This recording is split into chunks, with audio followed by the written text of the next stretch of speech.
good afternoon. Welcome to Queen of Codes with Dr. Jackie E. Chionna. I'm Shauna Oltmans. I'm the manager of museum programs and experiences at the International Spy Museum. Thank you so much for joining us this afternoon. Today, Dr. Jackie E. Chionna, the author of Queen of Codes, The Secret Life of Emily Anderson, Britain's greatest female codebreaker, will present on this nearly forgotten figure who played a key role in Britain's codebreaking during both World War I and World War II. As the first biography on Emily Anderson, Jackie used new materials and sources to bring the very secret life of Anderson out of the shadows.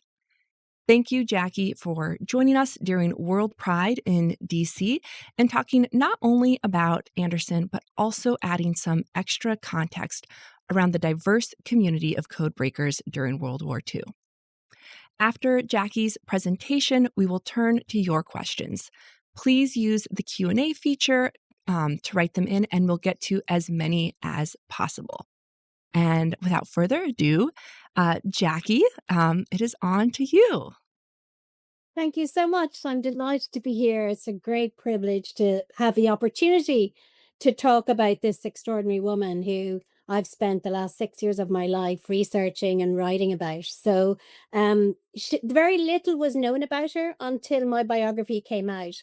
And the title actually came from the fact that other code breakers who had worked with her considered her the queen of codes. They considered her the queen of diplomatic intelligence in particular. But Queen of Codes was an automatic title for me because that's what her colleagues considered her to be. She was the absolute creme de la creme. But the interesting thing, as you've already mentioned, is that so little was known about her until I wrote the book. What we did know about her is two things. First of all, that she had won in the course of her life, and she was born in 1891 and died in 1962, just for context.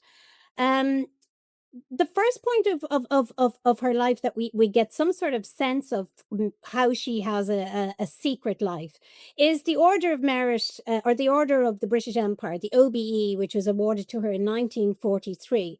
It's a very senior award awarded by the British King or Queen, in this case the King, for her work in military intelligence in 19 exceptional.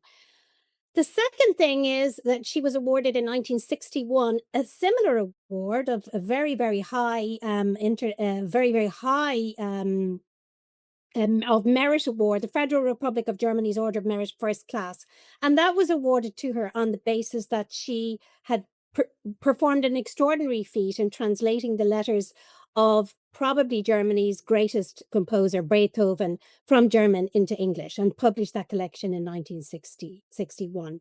And she was presented with this award. What the Germans didn't know in honoring her work in musicology and her work on Beethoven was this was the same woman who'd been spying on them through 2 world wars and during the interwar period. They had absolutely no idea that she had this whole other career. And the fact is, most other people didn't know either. So those medals were on her coffin at her funeral. So that's really what struck me. I need to find out what is going on here. So to go back to what we knew about her, we knew, and I'm from Galway and I teach at the University of Galway, which is where Emily grew up and taught as professor of German. What was known about it was what I'm showing you there, which is basically that she had translated 2 major collections of letters from German into English. First of all, the letters of Mozart and his family, translated and published in 1938, and the letters of Beethoven, as I mentioned, published in 1961. Every year in her hometown of Galway, they have an Emily Anderson memorial concert just to actually celebrate her work as a musicologist. But there was no images of her as an adult, which again was kind of unusual. So you can see the image on the left there is of her as a 9-year-old child. And that's all we had of her until I went digging and trying to find out a little bit more. But this is what she actually looked like. This is Emily in the only known studio photograph taken of her in 1961 to help promote her letters of Beethoven. Her publishers asked for this photograph to be taken. And I received this letter or this photograph from a very, very good friend of hers, Dr. Dagmar von Busch-Weisse, who is an archivist and a musicologist who worked at the Beethoven House in Bonn in Germany. And Emily had worked with a very young at that stage, Dagmar. She's now 98 or 99 and thankfully still with us. And I've interviewed her on a number of occasions. So she gave me this photograph of her very, very good friend, Emily. And it's the only photograph we have of her, a clear photograph taken when she was about 71 years of age. Very pleased that she can now come into the light and shine because she's just published this remarkable collection. So to go back to her origins, as I said, born in 1891 in Galway in the west of Ireland. Her father was professor of physics at this university, which was then called Queen's College Galway. And he later became president of the university. So when Emily was 7 years of age, she and her family moved into the president's residence, which is the building I indicate there on the left of the tower. So that's where she lived and grew up with her family, surrounded by the university community. She studied there, did a degree in modern languages, lived her life sort of in almost in a cloistered environment in many respects. So she had very little contact with the outside world. These are her family. Her father, Alexander Anderson, was a noted physicist, and as I said later, professor of physics and president of the university. He was also, incidentally, for all physics geeks out there, he was the first person to ever suggest the possibility of black holes and how they might be created. So he was really up there with some of the stars in the world of physics, to pardon the pun. Her mother, as you see in the center there seated, was a woman who had actually eloped in order to marry her father, marry Emily's father. So it was a romance from the very beginning. They had 4 children. What we see in this image is Emily on the left, with her mother's arm around her, and her other sister Elsie to the right. In the back, significantly, is their governess. They had a series of governesses who taught them. They never went to ordinary school. They were always educated privately by foreign governesses, mostly Swiss, which meant that because they're Swiss, she's getting French and she's getting German, 2 for the price of 1 in their education. Why a governess? Really because they were the president's daughter. There was nobody of a similar social status to them in Galway. And also, I think significantly, they were Presbyterians in a predominantly Catholic city. So from that perspective, there were no other children for her to really socialize with or play with. So it led to her becoming what I will describe as a studious, self-contained, passionate about music young woman. Very insular, very isolated, very happy in her own company because she had to become happy in her own company. She didn't have other children to play with other than her siblings. So she was highly intelligent, highly studious, never without a book. And the only thing that really gave her pleasure apart from studying was playing piano, and she became a very, very fine pianist. She graduates with a degree in modern languages with a first class honours with distinction. It's a very, very good degree. And as a result of that, she's offered fellowships to go and study postgraduate work in the University of Berlin on the left there, and subsequently the University of Marburg. Now, she was in Marburg for about a year and a half when the First World War broke out in 1914. And because she was a British citizen, she had to get out of there fast, and she did, and left in a hurry to return to Ireland. Incidentally, another who left Marburg at the same time as her was an American student who was studying in Marburg, T.S. Eliot, the poet, who'll be familiar to some of you. So she and Eliot left around the same time to get out before the war really kicked in. She came back to Galway. There was very little for her to do, very little work, because nobody wanted to study German anymore, and German was always her preferred language. So she takes a post as a teacher in Barbados, a college, Queen's College, Barbados. It's an all-girls, what we would call secondary school, a boarding school. And this image you're seeing there is of that secondary school, Queen's College. She was there for just under 2 years, teaching French, which didn't appeal to her. She much preferred German always. But she hated Barbados. She hated being back in an all-female environment, in a cloistered environment where she couldn't live the life she wanted to live, as she had done in Germany when she was living there independently as a young woman. But her choice was that or no work. So she stayed until something happened which affected her family deeply, and she felt she needed to get back to Galway and give her family some support. And what had happened effectively was that her younger brother, she had the sister Elsie, she had a younger sister Helen, and her brother was closest in age to her, Alexander, the only boy. And he had joined the Royal Flying Corps as soon as the war broke out, and had trained as a pilot, but also as what they called an observer. So you can see by the image there, an observer is somebody who doesn't necessarily fly the plane, although they can, but his job was to take reconnaissance photographs out of the aircraft. The camera is just on the left of the pilot there, if you can make it out. But to take those photographs, he had to basically, as the description says, when you stood up to shoot photographs, but also to shoot and defend the aircraft if it was attacked by enemy aircraft. When you stood up to shoot, all of you from the knees up was exposed to the elements. There was no belt to hold you. Only your grip on the gun and the size of the nacelle stood between you and eternity. So you can imagine it was a very precarious position to be in. Most observers lasted about 21 flights. That was the maximum, and then they were gone. So it was a very, very dangerous profession, being in the Royal Flying Corps. So much so that in December of 1916, her brother and his pilot were attacked when they were taking photographs over the Somme as part of the Battle of the Somme. They were attacked by German fighter planes. The plane lost its engine and basically had to try and glide to the ground. The pilot was seriously injured to the point that he died on impact. So it was actually Alexander who landed the plane, managed to survive, but was immediately captured by German troops. And that was his war over, effectively. He spent the rest of the war from December 1916 in a prisoner of war camp. So when news got back to Galway that their son had been downed, it happened to be on the same day that the professor of German in the university had died. So now there's a professorship available, and her family would dearly love to have their daughter safely back in Galway. And so that's what happened. Emily made her way home and took up the position as professor of German, the first woman professor of German in the university, and became a very good university professor, loved by her pupils, and totally transformed the curriculum. But her talents had been spotted.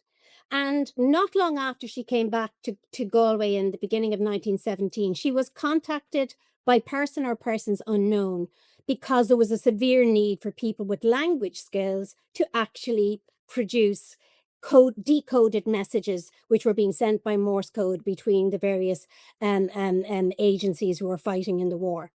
So she had been approached. She'd been asked to come and work there in the summer of 1917. And you will see there from the letter, you will perhaps remember when I spoke to you last autumn of what I felt was my duty at that time. This summer, I came to London with every intention of returning to Galway, to my work in Galway in September.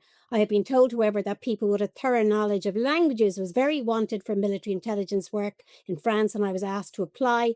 Only up to the present, only 4 girls have been taken for this work. They are university lecturers in England. I feel that I cannot do otherwise than go and help, since I'm qualified to do so. So I've agreed to go for the duration of the war. After 4 weeks' work in London, I'm to be sent to France.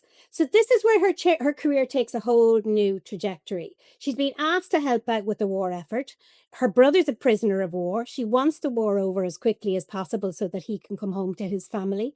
So she's recruited to go to London and be trained in code breaking. And the plan was she was to be one of a very elite squad of well-educated university women who could break codes on the ground in France. And those women were known as hushwacks. They were part of the Women's Army Auxiliary Corps, as you can see, but they weren't doing the work you see in this postcard. These are women who are listening with headsets to intercepted Morse code messages, and they're listening to the da da da da da da da. They're listening to those messages, and they're writing down the letters and the numbers that the Morse code indicates. And then those transcripts of those messages are handed over to the code breakers, who have to make sense of what to most of us would look like complete and utter gobbledygook. We just wouldn't have a clue. I certainly wouldn't have a clue what I was looking at. But if you're a linguist, you can see patterns. If you're somebody who has a mathematical brain, as Emily Anderson did as the daughter of a physicist, you can see patterns. And if you're a musician, you're used to reading patterns and symbols. So she was, in one respect, absolutely born to be a code breaker, if you looked at it that way. And she was one of those whose skills were very much sought after because they could decode codes very, very quickly. So these were a division, an elite squad of WACs, as they were known, and they were known as the Hush WACs, for the not very original reason that the work they were doing was very hush hush. So they were known as the Hush Wax, believe it or not, that's the truth. And they were sent to Saint Omer in France, on the coast of Normandy in France, in 1917 to act on the ground. They were officers, so soldiers had to salute them. Ordinary enlisted men had to salute them. So this is some of her would-be colleagues as they were in 1917. Anderson, however, didn't end up going to France for the simple reason that by 1917 and the Second Battle of the Marne, America had entered the war. And that had changed the entire scenario. And it looked as if after the Second Battle of the Marne, the Germans were on the run, and it was basically only a question of time. So the American input into the war really changed things, and in a sense changed Emily Anderson's life, because although she was trained, she was ready, she was packed and ready to go, she never actually got to France.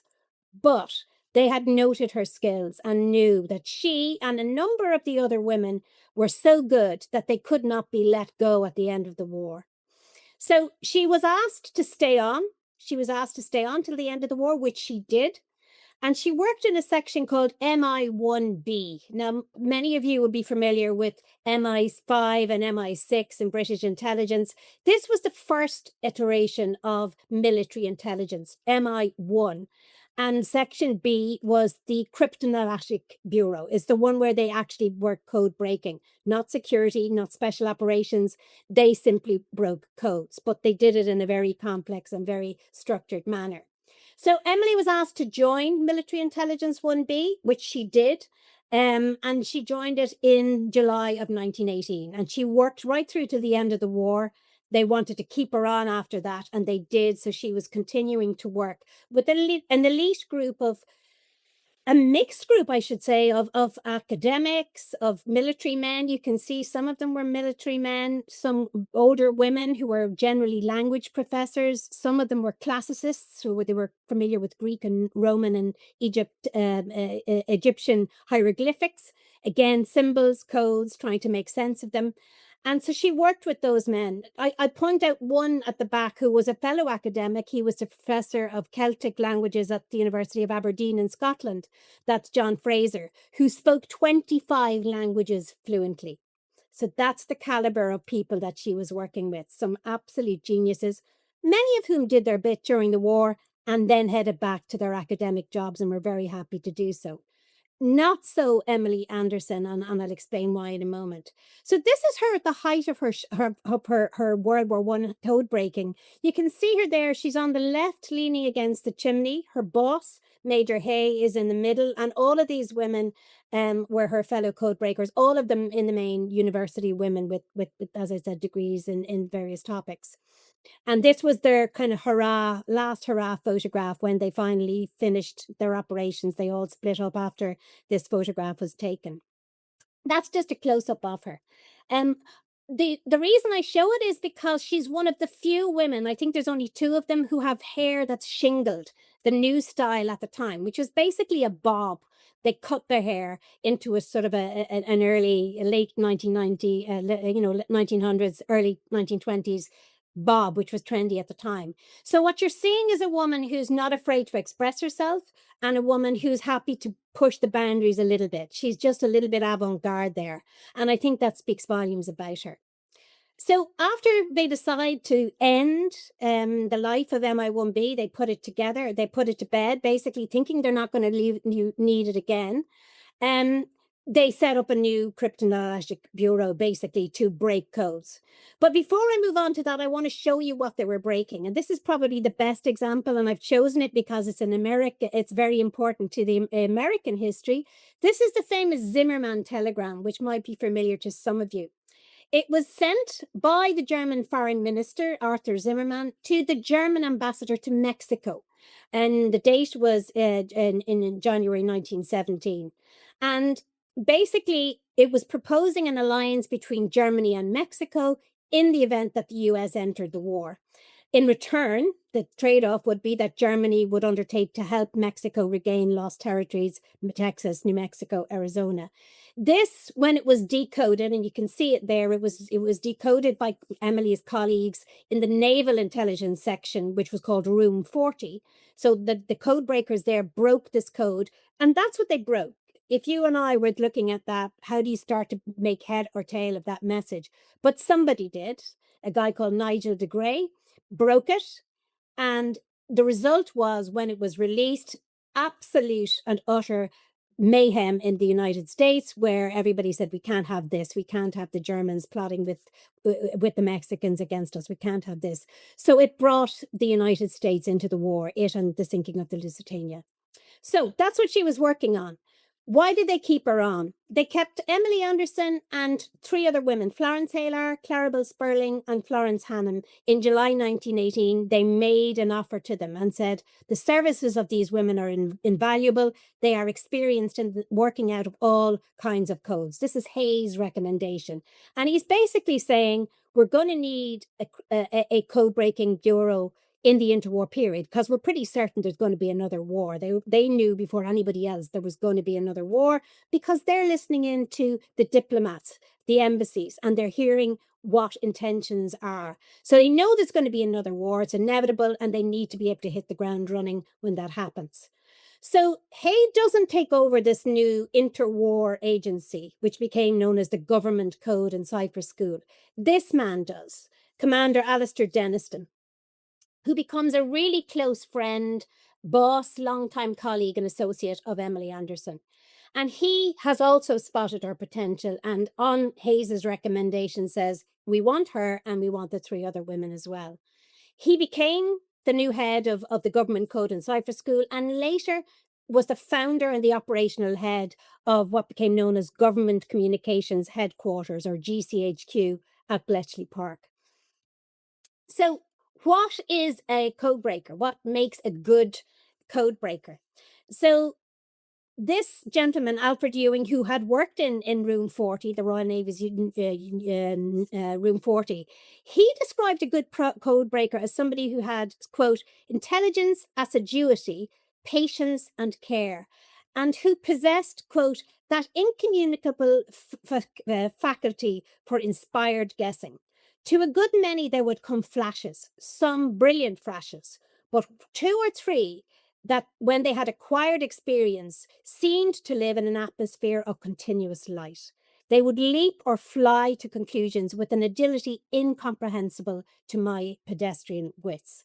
So that's as good a description as you're going to get. Somebody who can look at that gobbledygook on the page and see patterns emerging and make a guess, and be able to see it in an extraordinarily clear way after they've got lots of practice. And Emily was one of those who used that very phrase, flashes. She talks about seeing things in flashes for the rest of her life, and used it, in fact, very effectively in her work on Beethoven, as I shall tell you.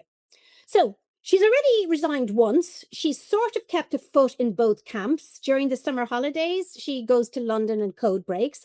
During the term time, she goes back to Galway and she teaches German. And the reason why was puzzling to me until I saw this second official letter.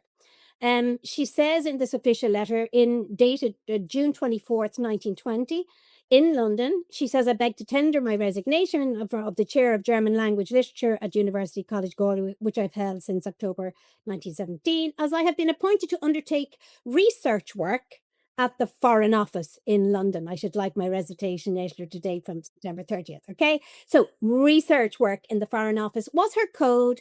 And that's what everybody in Galway believed she had been doing until I started researching her life about six years ago. Now, why is she writing a letter in June 24th and saying, I want my resignation to date from September 30th? The reason is very interesting and very much Anderson. It's because they were offering her this job and she said, I won't take it until you give me two things. I want a tenure track position, so I want to be able to be promoted. I want more money. So that was were the two things that she wanted. She wanted to have a permanent job that would give her promotion prospects. And they completely said, no, we do not employ permanent staff who are women in the Foreign Office. Never happened, not going to happen. And Anderson said, fine, if you want me, I want a tenure track position and I want better money. And the money situation was pretty grim. Okay. The services of only 4 women, as I said, were retained. The other 3 were kept on as translators. Anderson was the only code breaker. So that gives you some indication of how good she was. She was appointed eventually, after really pushing hard and crashing through that glass ceiling, as the first junior assistant in the civil service, which doesn't sound like a great post, but when I tell you it was the lowest rank of middle management within the structure, and she was the first woman to ever be appointed as a junior assistant, that should tell you how good she was. The male equivalents who are on her particular position or at her rank were getting £420 per annum. The women were going to be paid 120. And Anderson said, that's not happening. I want more. You're going to pay me as equivalent a rate as my male colleagues are getting. So she refused to take the position until they made a move. And she kept a foot in both camp. I have my professorship in Galway, or you can have me, but you need to pay me more and make me an offer.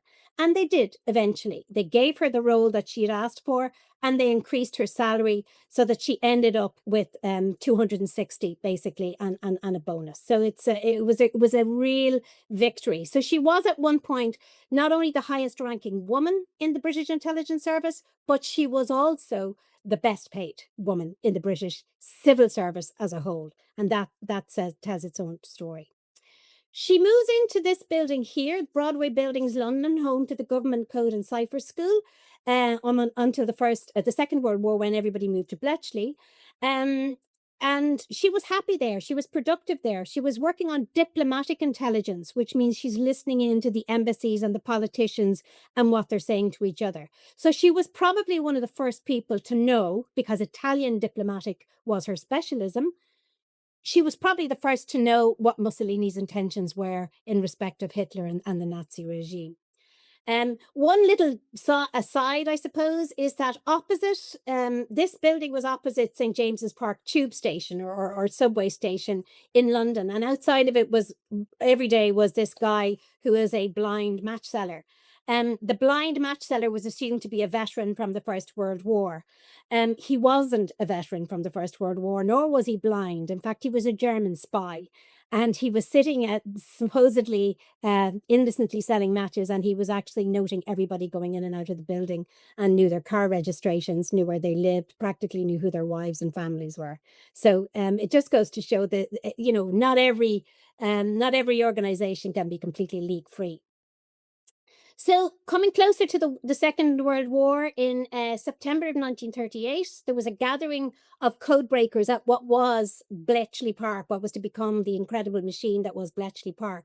It was a dry run designed to give a sense of how the British code breaking operation could snap into action at a minute's notice when the war broke. And they knew war was coming. They were absolutely certain of that, but they had to be ready. So what they do is they buy Bletchley Park, this old country house, and they have a dry run, or a sort of a test run, a reconnoiter, as we might call it, under cover of a country house shooting party. Now, just in case anybody's confused at what that is, if any of you who've ever watched Downton Abbey will know about shooting parties where gathered people would come and shoot a quail or pheasants or various other birds. And it was designed to explain to the locals why all these people were descending on the building and why they needed all these extra phone lines, because all these people needed to communicate with their families, etc., etc. It was a massive success, huge success, because it proved that people could get out of London, away from the threat of bombings and attacks, to a country house and set up a secret operation that would remain secret, which it did indeed for the entire duration of the war. In fact, it was stated by Churchill that the women and men who worked at Bletchley were the geese that laid the golden egg and never cackled. And I think that's a very good description of how they managed to pull it off. But importantly, Emily was not involved in Captain Ridley's shooting party, not because she wasn't important, but because of just how important she was. As I mentioned, her specialism is Italian diplomatic intelligence. So she's listening in to the Italian embassies around the world, and she knows probably before anybody else which way Mussolini is going to jump and when.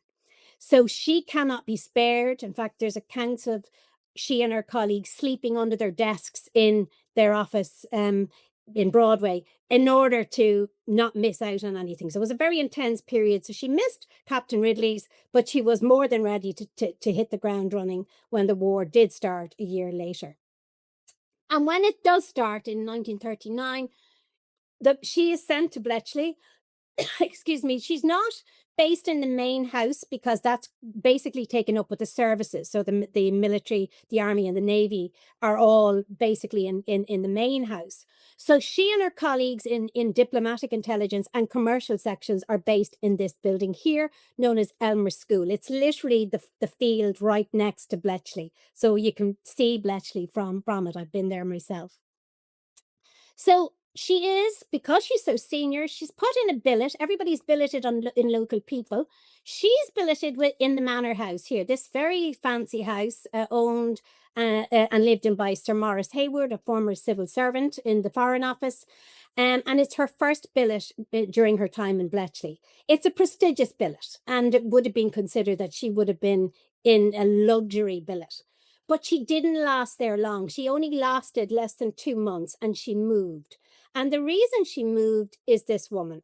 Dorothy Brooks was someone who arrived on the same day as Anderson at Bletchley. They possibly met each other on the journey to Bletchley. Certainly they were in the same group who arrived on the same day. Dorothy Brooks was 24 years of age. She was a languages graduate from the University College London. Anderson was 48 when they met. And very quickly, they began a relationship, a same-sex relationship. And it seems to have been the case. Originally, Dorothy was billeted with 2 other women in a much smaller, less prestigious house. But their relationship developed to such an extent that Emily was bringing Dorothy into the manor house, and Sir Maurice Hayward was having none of that and wasn't going to allow that. And rather than be subjected to his judgment, Emily basically said, I'm out of here. Find me somewhere else to stay. So they did. And she went to this house, which was the cottage, Swanbourne, a few miles away, owned by another diplomatic person, Sir Charles and Lady Berkeley, and their daughter, Patricia Berkeley. And this was where Emily moved into, but crucially, she moved in with Dorothy. The 2 of them moved in together. And I'm very fortunate in knowing about this relationship because Patricia Berkeley was still alive up until a few years ago. And this is her. On the left, you see her. She was described by some of the American code breakers who came to study the operation at Bletchley as the delightful Miss Berkeley, the beautiful Miss Berkeley, the charming Miss Berkeley. They all basically fell in love with her. She was gloriously pretty, very, very smart, clever woman. And that is her with myself there. She was 101 when I began to interview her. She died at the age of just shy of 104. In 2020, not of COVID, thankfully, but she just died as 104. A gorgeous, clever, incredible woman who had at her height become, at the age of 24, head of German diplomatic section at 24 years of age, recruited at 22. And at 24 years of age, she breaks the German diplomatic code Floridora, the sister code to Enigma, which was the German military code. Now, many of you will have heard of Enigma. There's been movies written about it, The Imitation Game. That film is made about it. That's the German military code. The sister code was Floridora. And this lady, at the age of 24, broke it pretty much with pencil and paper, which is something else in my view. I think it's an extraordinary achievement. And she spoke to me a little bit about that. But crucially, she was able to tell me about the relationship between Emily and Dorothy. It was very clear to her that they were a couple. They shared the same room. They shared the same bed. They were often seen holding hands, going for walks in the countryside. They were clearly a couple, and Patricia was pretty clear about that. So that was an extraordinarily important discovery for me. It's something I'd already suspected, but she confirmed it for me. So I was very lucky to get to her before she passed away. But Emily and Dorothy were not the only gay people at Bletchley. There were plenty of others. It was a community of, at its height, 10,000 people, 7,000 of whom were women. And it's inevitable that there had to have been some various variations of relationships, same-sex relationships between those attending or working there. And one of Dorothy and Emily's colleagues was Dilwyn Knox, as his formal name is. He had served in the First World War as a code-breaking veteran, and he worked in a place called the Cottage because he wanted to get away from everybody else and just have a place where he could work quietly. He had attended Eton College, the secondary school, a public school, or as it's known in the UK, a boarding school where he and the economist John Maynard Keynes were lovers and maintained a relationship. He also had other relationships with other men during his time at Cambridge. Interestingly enough, Dilly Knox insisted on working with an all-female team who became known as Dilly's Fillies, which is a rather unfortunate title, but he adored women and he had huge regard for their brains and their ability to spin a number of different plates in the air at the same time. He described one of his code breakers as a very nice person, but a bit odd. She wears trousers and a bow tie and smokes a pipe. So in fact, even though he himself had a relationship with a number of men when he was younger, he's still capable of sort of making judgmental comments like that about a member of his staff. This image here is of his staff. And what you'll see in the middle there, all dressed all in brown, in trousers and jacket, is Jacqueline Simpson. And this is the woman he was referring to, smoking her pipe there. We're pretty certain that she was the woman who had relationships with other women while she was there. Not unusual, it was very common. But one thing that I want to emphasize, I guess, is the fact that the differences at Bletchley were all about class, not about gender, all about class. If you were upper class and you were used to these relationships in the various boarding schools, same-sex boarding schools you attended, that was fine. If you weren't, it was a problem for a number of the more working class members of staff. So there was, just to confirm, a general acceptance of LGBTQ staff, provided the individual was sufficiently senior and useful. If they were good, you turned a blind eye. More junior staff, as I've mentioned, especially women, were subject to greater scrutiny. And we have, for example, the oral testimony. There's very few written about this issue of LGBTQ people at Bletchley. Very little. But what we have is one interview excuse me, in the Imperial War Museum on the firing of two women. And it says from their colleague, well, they were lesbians and the other girls didn't like them and they didn't like having anything to do with them. And it did disrupt the place for a while, but they weren't allowed to stay very long. So here we have two women in a same-sex relationship who are kicked out. Because they're upsetting the rest of the workers in their section. Now, these women would have been much more junior, and as I said, and lower class. They wouldn't have been people who would have experience of that sort of relationship in boarding schools or at universities. So I think class and gender discrimination were very much at play here. So, and finally, my last individual is a personal hero of mine, Angus Wilson, the most unconventional librarian, as he was described.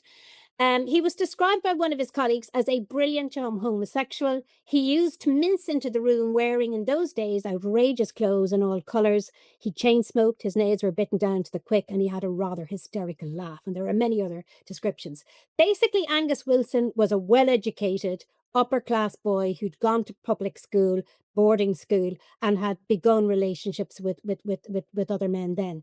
He had, therefore, the class and the social background that people sort of said that's what they do when they're of that class. And he was allowed exist, and in fact did pretty well, onto the point that he decided he'd had enough and he did leave and go back to his library. So there are lots of other accounts of him and other LGBTQ people at Bletchley, always tinted by homophobia, of erratic, outrageous behaviour. But they still survived, and they did extremely well and served their country. I haven't really time to go into Alan Turing very much, because he's known to most of you. All I will say about him is, to be clear, he was never persecuted by members of his fellow staff at Bletchley. It was after he left Bletchley in 1952 that he was arrested for homosexuality and found guilty of gross indecency. An appalling miscarriage of justice which happened in that case. But as I say, I haven't time to go into it in too much detail now. But you can read about him in many different publications. Okay, so the next phase of Anderson's life, which I would need to go through pretty sharply now, is when she moved to what was the highlight of her career. In May of 1940, there was a need for Italian diplomatic or Italian military codebreakers to go to Cairo and head off the Italians. So there's a message there, as you can see, from Denniston, from the commander-in-chief to Denniston, to say, send somebody out. He knew the only two people he could send were Emily and Dorothy, and that's what he did. So Dorothy Brooks is pictured there on the right with the passport she got. She'd never had a passport before. She had a passport to get to Cairo. That's the photo she took. And on the left, you can see her. One of the benefits of going to Cairo, I guess, was that you got to see camels and you got to see the pyramids, which indeed they did. So they both went to Cairo in 1940. Long circuitous route from Liverpool in the south of England down to the Cape of Africa, and then by trains, planes, and automobiles to Cairo. It was an amazing journey. They lived here in the British Embassy in Cairo. That was their billet, and this was their boss, Freddie Jacob. There's a couple of references to the relationship, which is an official document, and that in itself is rare. There is, for example, a letter from Freddie Jacob, her boss, to Denniston back at Bletchley, read their work. And the quotation is, Emily and family, in inverted commas, are doing great work and have some bright lads of mine assisting them. So that's confirmation at official level that her bosses knew that she was in a relationship with Dorothy, but that both were working productively and were both extremely happy in each other's company. And I would go so far as to say it was probably the happiest time of Emily's life, and she shows it. This is a photograph of her taken by Dorothy. Emily is on the left there, and her boss, Freddie Jacob, on the extreme right. Just to the right of that photograph, if I've been able to show you it all, is a pyramid. There's actually one of the pyramids of Egypt there. This is a close-up of her there. Some people have said she looks very like Mrs. Simpson, the wife of who became the Duchess of Windsor.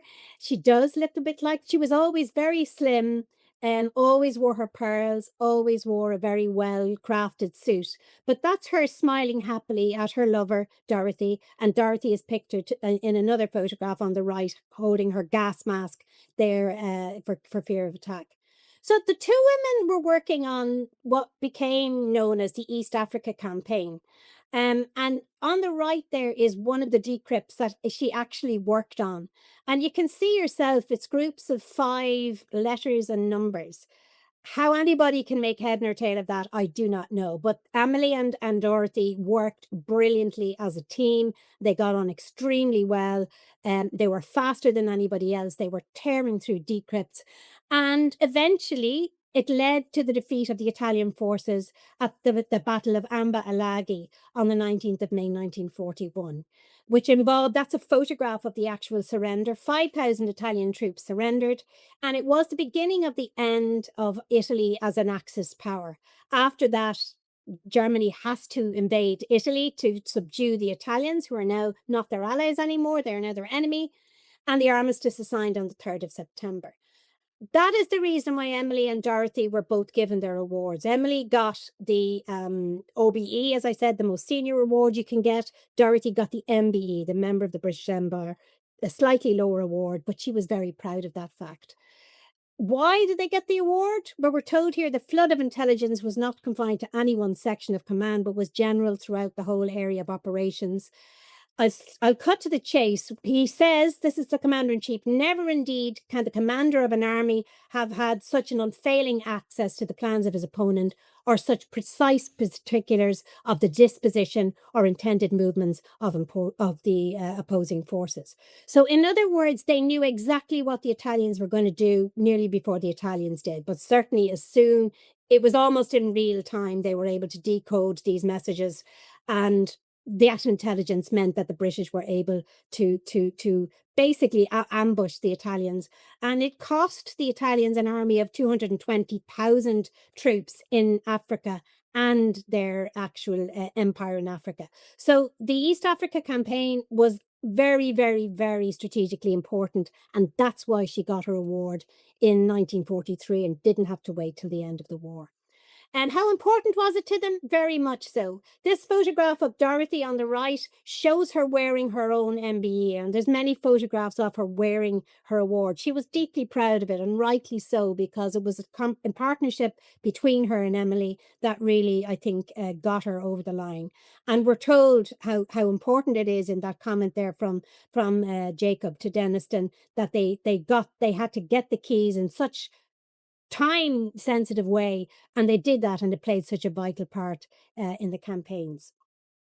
So after that, she's done her job, and she goes back to the UK, but when she gets back to the UK, she goes alone. Her relationship with Dorothy has ended, and she returns to work with a number of younger new recruits who have a sort of a strange attitude towards her. So here's an account of one of them. That's him on the right, William P. Philby.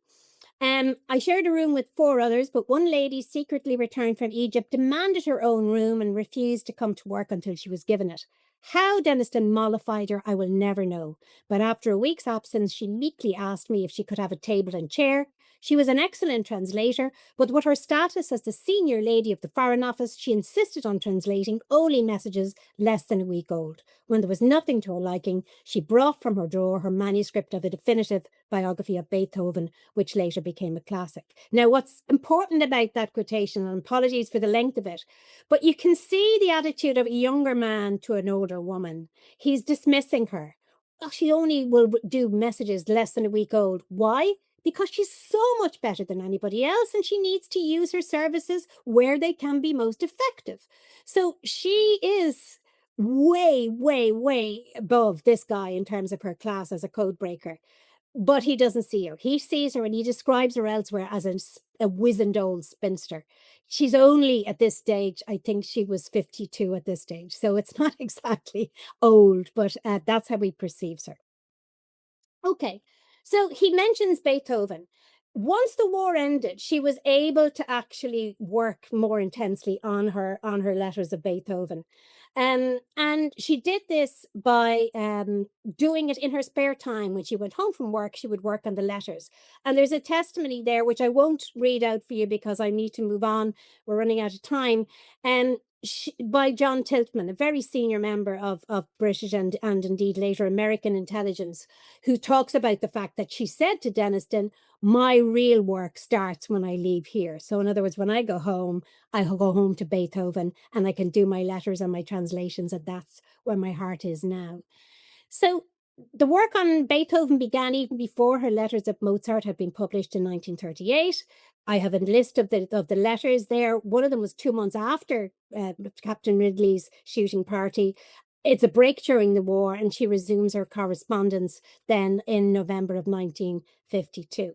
Now, how do the two things overlap? So, any musicians amongst you there will very quickly recognize this piece of music. This is beginning of most the Beethoven's Fifth, which is the famous da da da da da da da da, which, if you translated it into code, would be dot dot dot dash dot dot dot dash.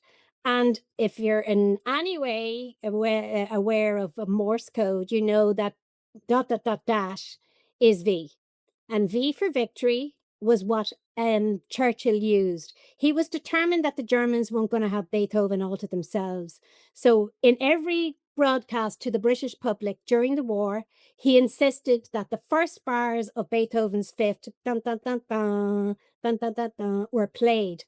And he was really getting one up on Hitler and doing that, and taking ownership of the V for victory. So in that weird way, code-breaking and Beethoven and Germany's greatest composer came together. And she used her skills as a code breaker very effectively in that regard. So one review of Anderson's letters of Beethoven from the New York Times of 1961 said, along with the endless search for letters came the task of interpreting the composer's scrawl, which is sometimes so nearly illegible that former editors have had to leave a given word or passage blank. A lot of these puzzles have been solved by Miss Anderson. It is safe to call one or two that remain insoluble. So what I'm explaining, I guess, I hope I'm explaining, is that if you're dealing with the composer whose handwriting you cannot read, you have to decode it. If you're one of the world's top decoders and one of the world's top code breakers, you use your decoding skills to break the code of Beethoven's handwriting. And that's exactly what Emily Anderson did. So she died in October of 1962. Every single thing she had left, she gave away in her will, every single item of her personal belongings. The one thing that she left that I was able to find and track was her beloved piano, which had gone with her to every flat that she ever lived in, every apartment, which she left in her will to Barbara Hill Sidwell, the professor of piano, the Royal College of Music. So that was a moment for me to finally discover that piano, to sit at Emily's piano, to touch those keys that she had played, which had sustained her for such a long, long time in her code breaking work. It was, as she described to her colleagues, her real work. She was very dedicated to her professional life, but I think what sustained her was her music and her musicology work, which brought her into contact with people from all over the world and gave her a second life, if you like, her secret life, her professional life, and then her public life as a musicologist. So in summary, why was she the greatest? I would argue because she served in every configuration of British signals intelligence from the beginning of her career in 1918 to 1950. Military Intelligence 1B, the GC&CS in Broadway, Bletchley, Combined Bureau Middle East in Cairo, back to Berkeley Street, and finally GCHQ in Eastcote. So my understanding, I guess, is that up until now, this is all we knew about her musicological legacy. But I would argue that in one respect, I'm going to quote from another Emily, this time Emily Penrose, principal of the All Women's College in Somerville in Oxford. For all her masculine powers and feminine accomplishments, her great qualities were not masculine nor feminine, but simply those that belong to great persons. So her sexuality was never an issue for her. She simply was who she was and was unapologetic in that regard. Take me as I am, or I'll go somewhere else.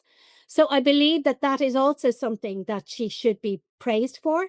Her courage and conviction in doing that, and she was able to do that over a long period of time.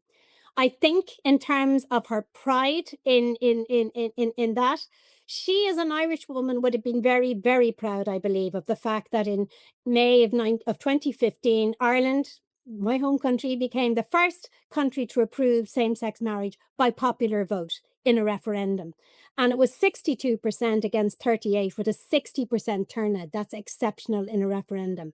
I think Emily would have been very proud of that fact and felt it was about time, that it was a fair thing to do. She'd been fighting for it in one way or another all her life. So I want to finish and say that for me, and I hope for you now that you've heard a little bit about her, Emily Anderson was a remarkable Irish woman, musicologist, and world-class codebreaker. Thank you, and I'm very happy to take questions.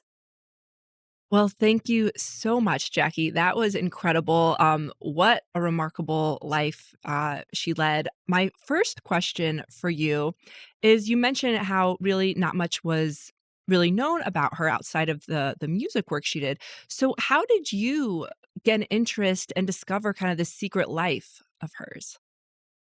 With difficulty is the answer. I mean, I got interested in her when I found a letter. I found that resignation letter where she talked about I'd been recruited for military intelligence, and it was in a folder in a file that nobody had looked at ever since it was put away in 1918. And it was peeking out, and I pulled it out and I thought, what is going on here? This is a completely different narrative.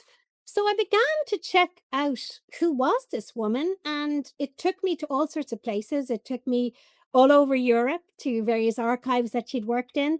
Luckily, I was able to track her more through her musicology initially than through her code breaking work, because all of that was very secret.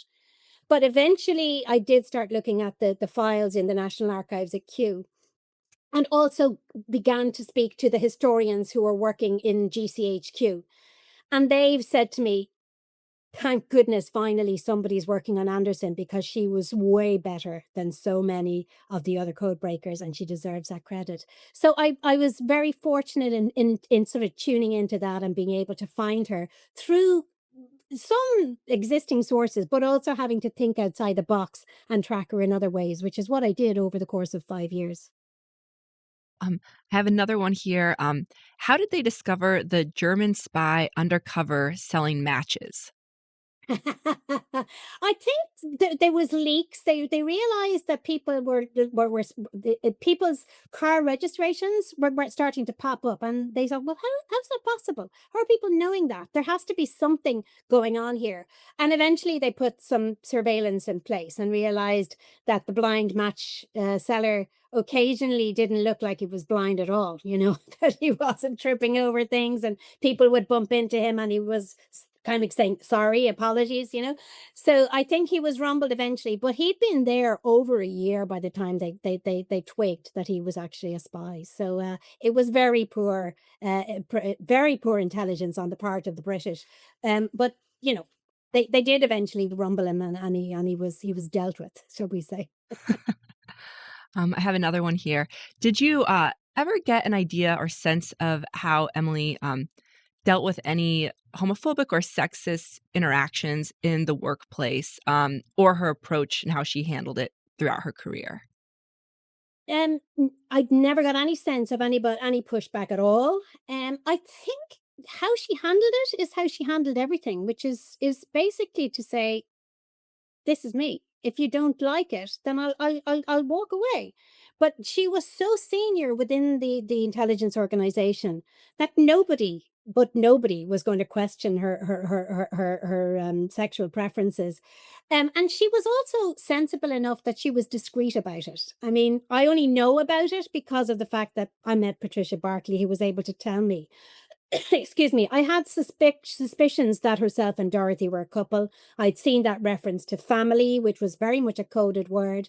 And it was then when I interviewed when I interviewed Emily, that I realized, Patricia, I realized that Emily had very, very likely been a gay woman, but wasn't overtly so, in the sense that she got on with her work, she was professional about it, and she believed, all I can say is I believe she believed that it didn't matter one way or the other. She could do her job without anybody questioning that aspect of her life. It was private. It was her personal private life, nothing to do with anybody else. Once I don't bother anybody or endanger my organization, why should anybody worry about it? I'm not the only one. Look at many of my colleagues who are also in same-sex relationships. So I think her attitude was to basically ignore any discrimination that might have come her way, and basically trump it by saying, "Forget it. I'm way more senior than you are. My power trumps yours, so forget it. You're out of here." And then I've got another one. Do you think the work she did during World War I or World War II was more important? Oh, definitely Second World War, no question. Yeah, yeah. I think intelligence was important in the First World War, but what she did in the East Africa campaign, which I did detail in the book, East Africa campaign has been described by military historians as the perfect example of the cryptographer's war.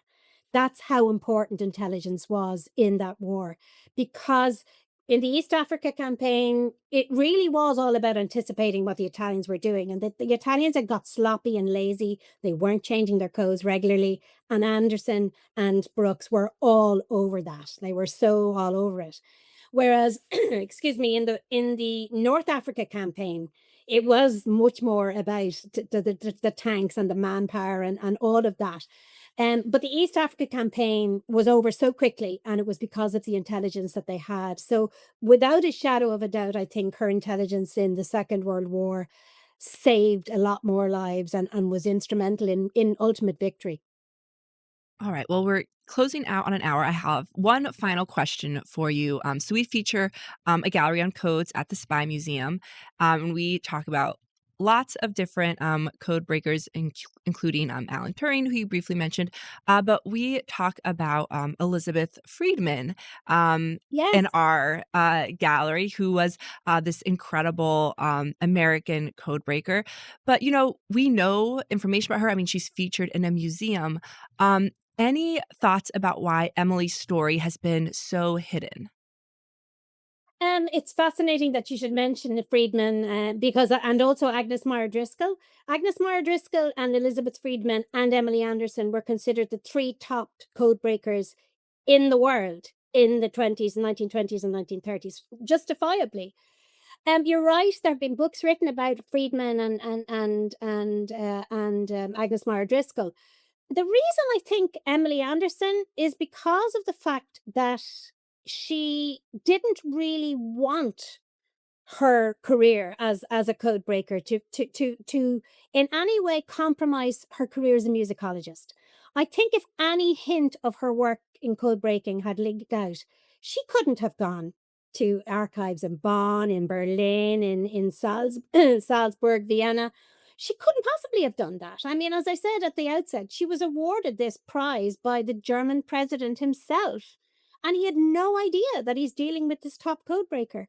Had he known, I very much doubt she would have got the recognition she did for her musicology, which really did mean enormous amount to her. So in order to shine in her, I suppose, her private life and all her musicology, she had to absolutely assiduously keep her public job secret. And she succeeded in doing that, as indeed did most other women. I think because they took this, the Official Secrets Act, which commits them to 60 years of silence, they took that very, very, very, very seriously, and very few, if any, of the women broke rank on that one. Certainly, there was never any question that Emily Anderson was going to break rank. She was never going to divulge that aspect of her life, and that's why she's been unknown and unrecognized. So I'm glad, and it's a great source of pride to me that I've managed to do something about that, to address that for her and for all the other women who haven't been recognized.